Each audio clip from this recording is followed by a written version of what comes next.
మన గురించి తెలుసుకుందాం. అసలు నువ్వెవరు? ఈ భూమిపై పుట్టిన ప్రతి మనిషి తల్లి గర్భం నుండి జన్మిస్తాడు. కాని పుట్టే ముందు తాను ఎవరో అతనికి తెలీదు. ఏ తల్లి గర్భంలో పుడతానో తెలీదు.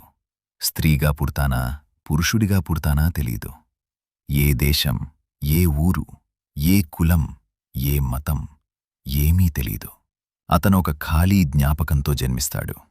తర్వాత శివుని చైతన్య శక్తి వల్ల చెవుల ద్వారా వినుతూ, కళ్ళద్వారా చూస్తూ ఈ భౌతిక ప్రపంచాన్ని గ్రహించటం ప్రారంభిస్తాడు. పేరులేని తనకు ఒక పేరు పెడతారు.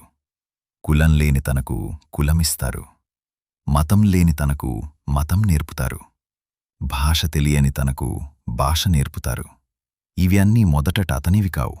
కాని వాటిని తన మెదడ్లో నిల్వ చేసుకుని అవే నేను అని నమ్మి జీవించడం ప్రారంభిస్తాడు. అప్పుడు ఎవరో అడుగుతారు, నువ్వెవరు? అతను చెప్తాడు, నా పేరు ఇది, నా కులమిది, నా మతమిది, నా ఊరు ఇది. కాని ఇవన్నీ తాను తరువాత నేర్చుకున్న గుర్తింపులు మాత్రమే. తాను చూడనిది అతనికి తెలీదు. తాను విననిది అతనతను చెప్పలేడు.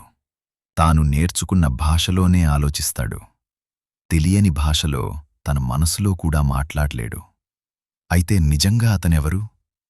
పేరు కాదు, శరీరం కాదు, మనసు కాదు, ఆలోచనలు కాదు. అతను శివస్వరూపుడు. తాను ఏ ఐడెంటిటీ లేని సాక్షి, పరమ చైతన్య స్వరూపుడని గ్రహించిన క్షణంలో కోరికలు కరుగుతాయి. అహంకారం నశిస్తుంది. మాయ తొలగిపోతుంది. అప్పుడు మాత్రమే జీవుడు తన మూలానికి చేరుకుంటాడు. హర హర మహాదేవ, శంభో శంకర.